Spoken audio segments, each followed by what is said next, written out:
El estudio de la potencia hidráulica implica la comprensión de la transmisión de energía a través de un líquido confinado. El fluido hidráulico bien puede ser considerado como el componente más importante de un sistema hidráulico. Sirve como lubricante, como medio de transferencia de energía de calor, así como sellador. En nuestro ejemplo de lubricación, el fluido hidráulico como lubricante permite que este bloque se deslice con menos fricción y desgaste de las piezas. En el ejemplo de medio de transferencia de calor, el fluido calentado entra e irradia su energía hacia afuera, dejando el sistema más refrigerado. En el ejemplo de transferencia de energía, el fluido hidráulico transfiere la energía desde el lado de entrada hacia el lado de salida, debido a que el fluido es básicamente no comprimible. En el ejemplo de sellador, el fluido hidráulico entre la pared y el pistón actúa como sellador debido a su viscosidad. El fluido hidráulico es básicamente no comprimible y puede asumir la forma de cualquier recipiente. Debido a ello, presenta cierta ventaja en la transmisión de fuerza. Estos son ejemplos en los que el fluido adopta las formas de un recipiente. Si se utiliza una bomba de desplazamiento positivo, se transmite energía desde el motor eléctrico o fuente de entrada hacia el actuador, que es la salida, a través del medio representado por un fluido no comprimible. A medida que el fluido pasa por los conductores y componentes, se deben cumplir determinadas consideraciones para asegurar la máxima eficiencia en la transferencia de energía. Entre estas consideraciones se incluyen la compresión y la aplicación adecuada de la velocidad y la viscosidad del fluido. El flujo en un sistema hidráulico se produce desde una bomba de desplazamiento positivo. Esto es distinto del caso de una bomba centrífuga, que no es de desplazamiento positivo. Existen tres principios importantes que se deben comprender y relacionar con el flujo en un sistema hidráulico. El primer principio: el flujo es lo que hace funcionar. Para que cualquier elemento en un sistema hidráulico se mueva, se debe suministrar flujo al actuador. Este cilindro se retracta. Solo se puede extender si hay flujo dentro del puerto B. Si se desplaza la válvula de control direccional, esto hará que se envíe flujo, ya sea para extender o retractar el cilindro. Segundo principio: el caudal del flujo es lo que determina la velocidad. El caudal del flujo generalmente se mide en galones por minuto o GPM. Los GPM son determinados por la bomba. Los cambios en el flujo de salida de la bomba cambian la velocidad del actuador. Tercer principio: con un caudal de flujo determinado, los cambios en el desplazamiento de volumen del actuador cambian la velocidad del actuador. Si hay menos volumen para desplazar, los ciclos del actuador serán más rápidos. Por ejemplo, hay menos volumen para desplazar cuando se retracta el cilindro, debido a que el vástago del cilindro ocupa espacio, reduciendo el volumen que se debe desplazar. Observe la diferencia de velocidad entre la extensión y la retracción. La presión en un sistema hidráulico proviene de la resistencia al flujo. Para ilustrar mejor este principio, piense en el flujo que se descarga desde una bomba hidráulica. La bomba produce flujo, no presión. Sin embargo, si empezamos a restringir el flujo desde la bomba, esto genera presión. Esta resistencia al flujo es inducida por carga desde el actuador y también se genera a medida que el fluido pasa a través de los distintos conductores y componentes.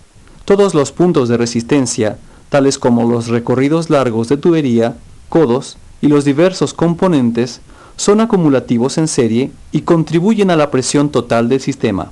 La ley de Pascal es la base para comprender la relación entre fuerza, la presión y el área. La relación a menudo se expresa con el siguiente símbolo. Matemáticamente, esta relación se expresa como fuerza es igual a presión multiplicada por área. La presión es igual a la fuerza dividida por el área, y el área se puede calcular dividiendo la fuerza por presión. La ley de Pascal se expresa de la siguiente manera.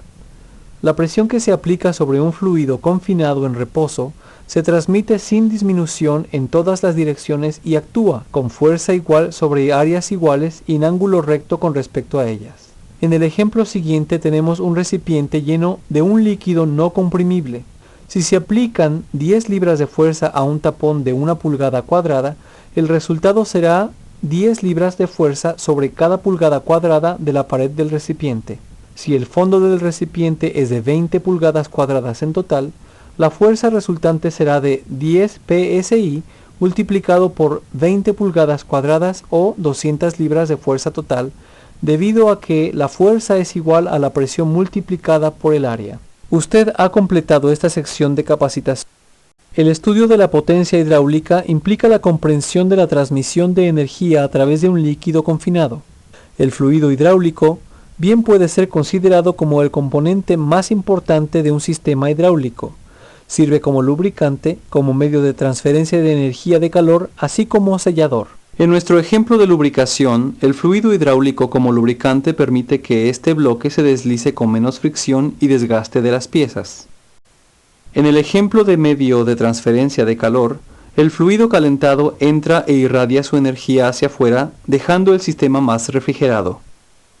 En el ejemplo de transferencia de energía, el fluido hidráulico transfiere la energía desde el lado de entrada hacia el lado de salida, debido a que el fluido es básicamente no comprimible.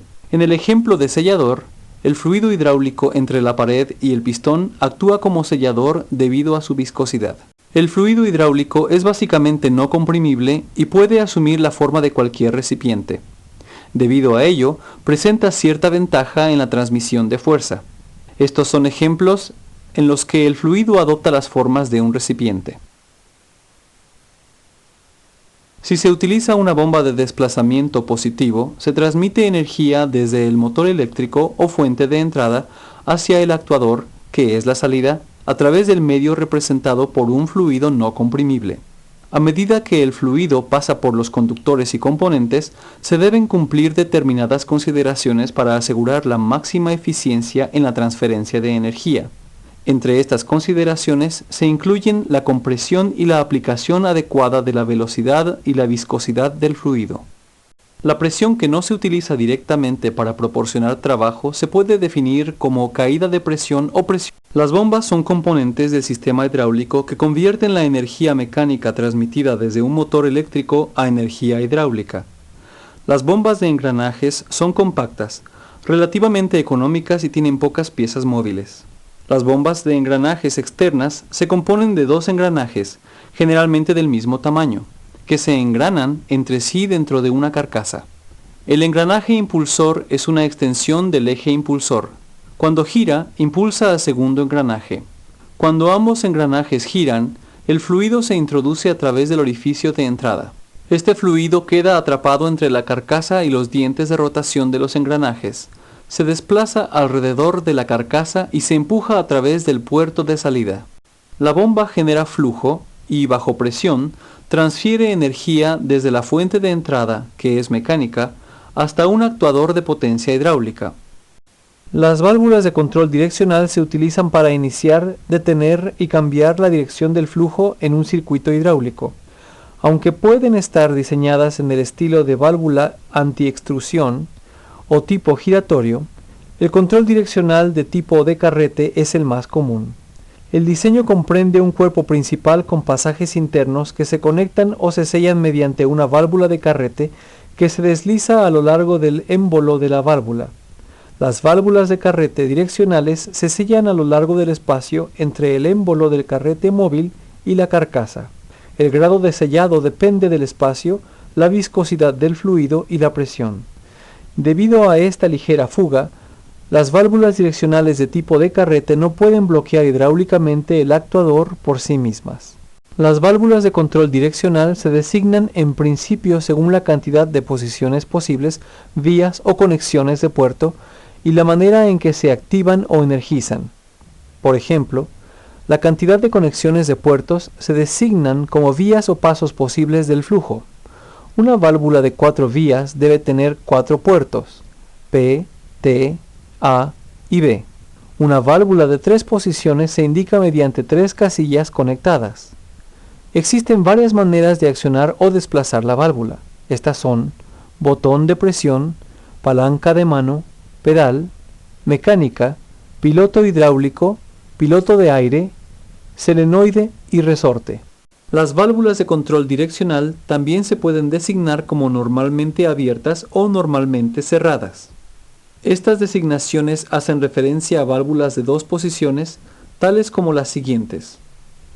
válvula de 2 vías normalmente cerrada, de compensación por resorte, accionada por solenoide, válvula de 2 vías normalmente abierta, de compensación por resorte, accionada por solenoide, válvula de 3 vías normalmente cerrada, de compensación por resorte, accionada por solenoide, válvula de 3 vías normalmente abierta, de compensación por resorte, accionada por solenoide.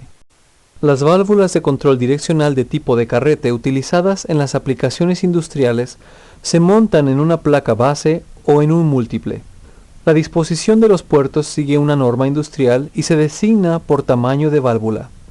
El tamaño de la válvula de control direccional depende de la capacidad de flujo, que es fundamental para el funcionamiento correcto de la válvula. La capacidad de flujo de una válvula es determinada por los tamaños de los puertos y por la caída de presión a través de la válvula. El tamaño y modelo de montaje se designan en términos de una escala de flujos nominales: D02 de 5 GPM, D03 de 10 GPM, D05 de 20 GPM, D05H de 25 GPM, D07 de 30 GPM, D08 de 60 GPM y D10 de 100 GPM. Usted ha completado esta sección de capacitación. Una cuestión importante en los circuitos de potencia hidráulica es si se debe controlar el caudal de flujo o el nivel de presión. Un concepto erróneo es que la presión debe controlarse mediante un orificio o dispositivo de control del flujo. Esto nunca se logra hacer con precisión. Para el control preciso de la fuerza se han desarrollado 6 tipos de controles de presión. Estos son la válvula de alivio, la válvula de descarga, la válvula de secuencia, la válvula reductora de presión, la válvula de contrabalance y la válvula de frenado. Los símbolos de estas válvulas son similares. A menudo solo su ubicación en el circuito hidráulico determina a qué tipo de válvula de presión pertenecen. Usted ha completado esta sección de capacitación. Los cilindros son actuadores lineales. Su fuerza de salida o movimiento se produce en línea recta. Su función es convertir la potencia hidráulica en potencia lineal mecánica.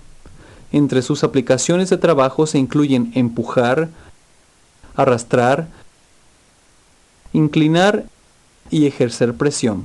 El tipo y el diseño del cilindro dependen de las aplicaciones específicas. El ariete hidráulico es quizás el más simple de los actuadores. Tiene una sola cámara de fluido y ejerce fuerza en una sola dirección. Se utiliza en aplicaciones en las que se necesita estabilidad sobre cargas pesadas. Un solo cilindro activo se presuriza en un extremo solamente. El extremo opuesto se ventila hacia el depósito o la atmósfera. Han sido diseñados de tal forma que la carga o un dispositivo, como por ejemplo un resorte interno, hace que se retracten. El cilindro de doble acción es el cilindro más común que se utiliza en la hidráulica industrial. Se puede aplicar presión en cualquiera de los puertos, suministrando potencia en ambas direcciones. Estos cilindros también se clasifican como cilindros diferenciales debido a las áreas de exposición desigual durante las operaciones de extensión y retracción. La diferencia en el área efectiva se debe al área del vástago que reduce el área del pistón durante el retiro. La extensión es más lenta que la retracción debido a que se requiere una mayor cantidad de fluido para llenar el lado del pistón del cilindro. Sin embargo, se puede generar más fuerza en extensión debido a que el área efectiva es mayor. En retracción, la misma cantidad de flujo de bombeo retracta el cilindro más rápidamente debido al volumen reducido desplazado por el vástago. Sin embargo, se genera menos fuerza debido a un área efectiva menor.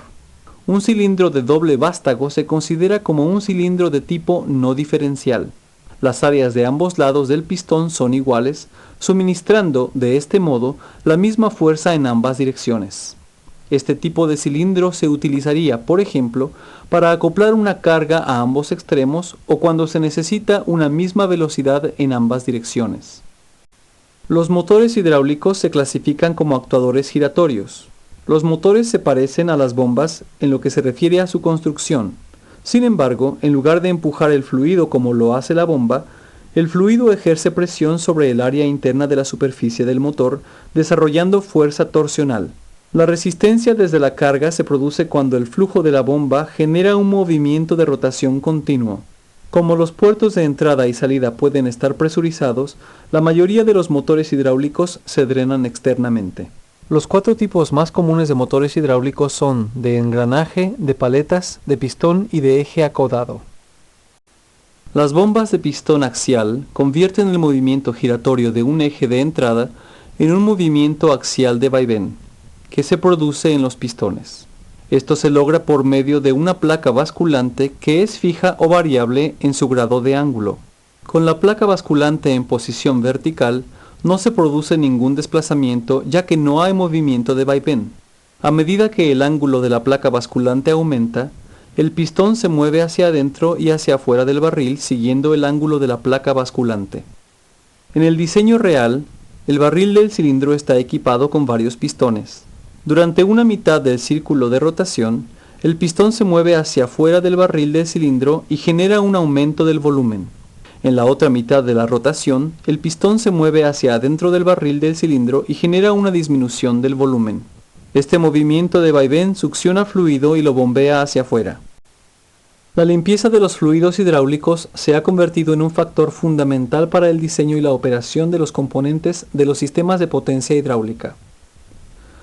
Con bombas y válvulas diseñadas para tolerancias más reducidas y acabados más finos, los sistemas hidráulicos operan a presiones y eficiencias cada vez mayores.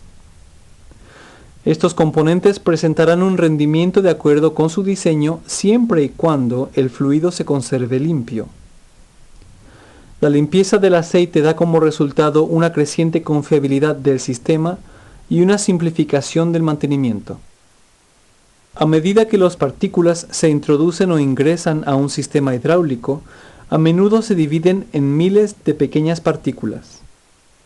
Estas pequeñas partículas se acumulan entre los carretes de la válvula y sus alesajes, lo que hace que la válvula se adhiera.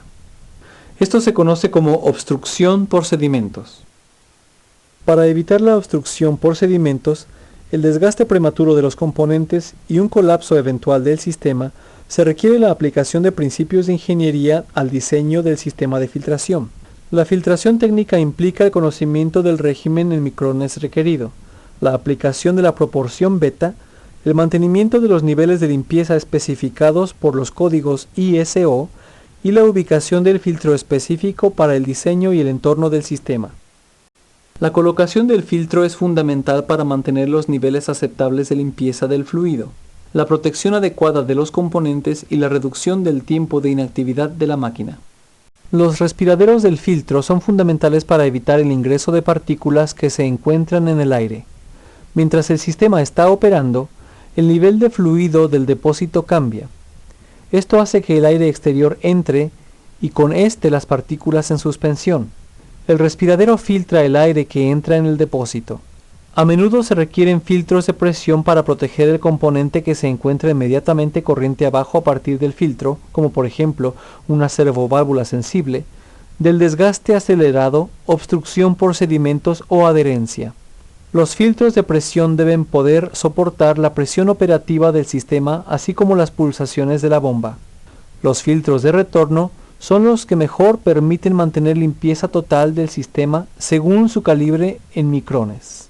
Pueden atrapar partículas muy pequeñas antes que vuelvan al depósito. Deben tener el tamaño necesario para manejar el flujo de retorno total del sistema. Un circuito de recirculación o una filtración fuera de línea es lo que se necesita a veces cuando la circulación del fluido a través de un filtro de retorno es mínima. Los filtros fuera de línea, al ser independientes del sistema hidráulico principal, se pueden colocar en el lugar que resulte más conveniente para su mantenimiento o cambio. La filtración fuera de línea normalmente opera de forma continua. En esta práctica de laboratorio aprenderá a colocar correctamente los filtros. Sobre el lado derecho de la pantalla aparece una descripción de la colocación de los filtros. Haga clic y arrastre la descripción hacia el área del filtro correspondiente.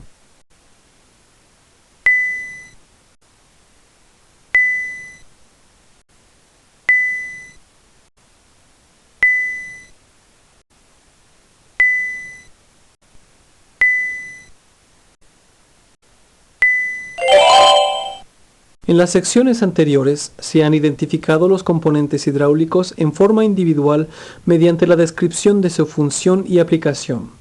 En esta sección veremos un sistema real destacando algunos de los componentes estudiados previamente. Haga clic en Vista 1, Vista 2, elija un área de su interés y haga clic en el número correspondiente. Intercambiador de calor enfriado por ventilador. Conectado en serie al circuito de recirculación fuera de línea. Suministra refrigeración para el depósito hidráulico principal. La temperatura del sistema no supera los 160 grados Fahrenheit. Bomba y motor de recirculación fuera de línea. Motor eléctrico de 3 caballos de fuerza. Bomba hidráulica de engranajes de 15 GPM. Suministra flujo para el circuito de recirculación. Filtro de recirculación fuera de línea. Conectado en serie al circuito de recirculación fuera de línea. Filtro de presión de 10 micrones con proporción beta elevada igual o mayor que 100. Carcasa atornillable. Filtración fuera de línea. Filtro de línea de presión del sistema. Conectado en línea y corriente abajo desde las bombas hidráulicas principales.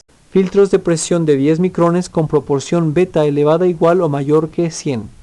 Brinda protección mediante filtración para las válvulas de control proporcional en el múltiple del motor. Flujómetro. Instalado en las líneas de drenaje de la carcasa de la bomba principal.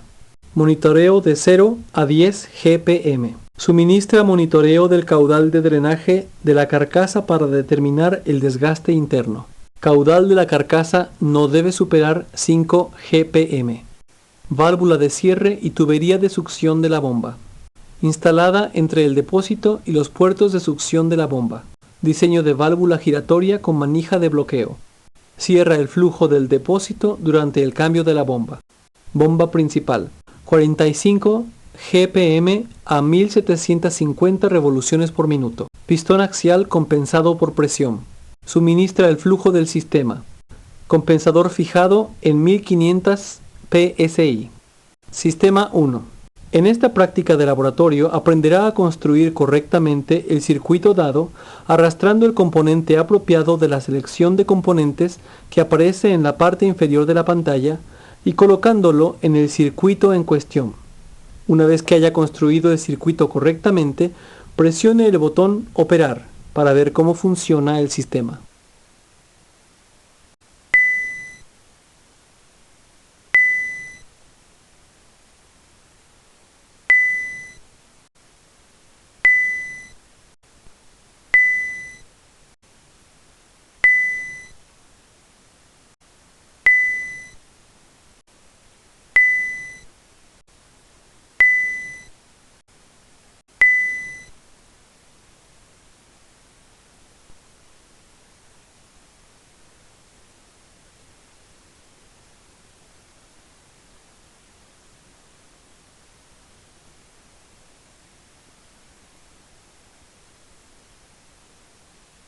Sistema 2.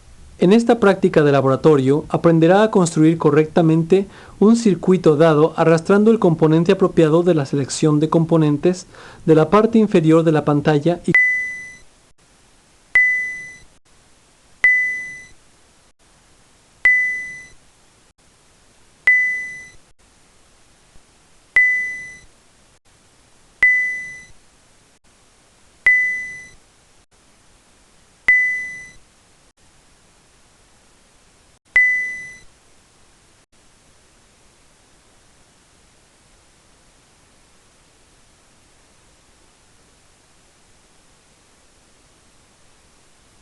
Sistema 3.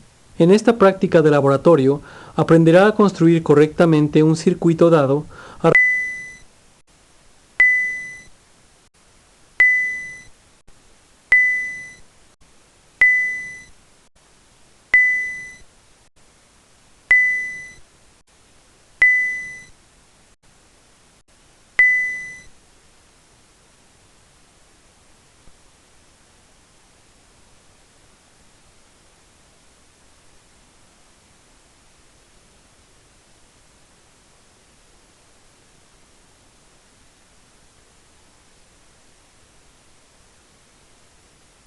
Los acumuladores son dispositivos que almacenan energía en forma de fluido bajo presión.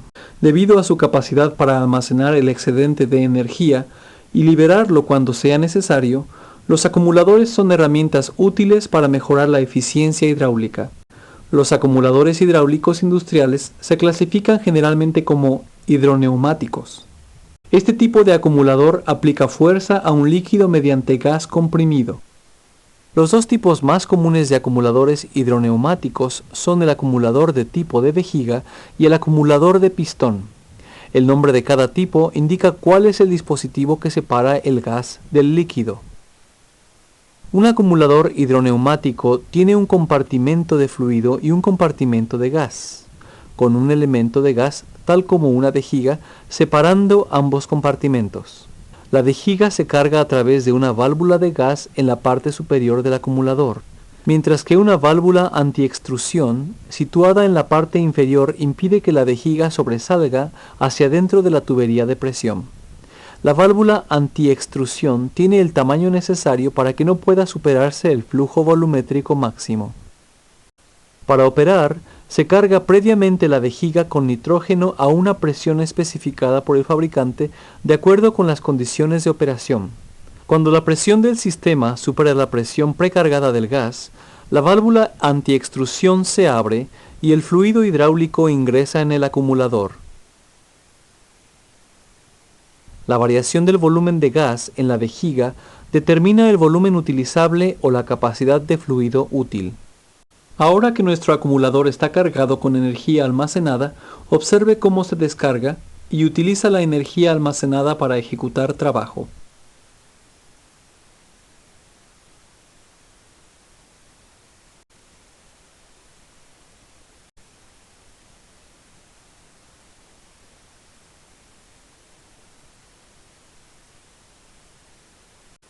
La función de la válvula de control de flujo es reducir el caudal de flujo en su rama del circuito. La reducción del flujo tiene como resultado una reducción de velocidad en el actuador. Una válvula de control de flujo genera resistencia adicional al circuito aumentando la presión, lo que da como resultado un desvío parcial del fluido sobre la válvula de alivio y la disminución del desplazamiento de una bomba compensada por presión. Esto reduce el flujo corriente abajo de la válvula de control de flujo. Este circuito emplea una bomba de flujo fijo. Para reducir el flujo hacia el actuador, debemos desviar una proporción del fluido sobre la válvula de alivio. A medida que se cierra la válvula de aguja, la presión corriente arriba aumenta. A medida que se acerca a las 1500 psi, la válvula de alivio empieza a abrirse, desviando una porción del fluido hacia el depósito. Con el control de flujo utilizado en una bomba compensada por presión, no se empuja el fluido sobre la válvula de alivio. A medida que se aproxima al ajuste del compensador de 1500 psi, la bomba empieza a disminuir el recorrido, reduciendo el flujo hacia afuera. Las válvulas de control de flujo pueden ser fijas o no ajustables o ajustables. Además, también pueden clasificarse como de estrangulación solamente o compensadas por presión.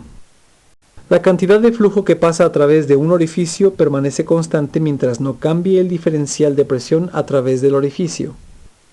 Cuando el diferencial de presión cambia, también cambia el flujo. Los cambios en la carga o la presión corriente arriba cambian la caída de presión a través de la válvula.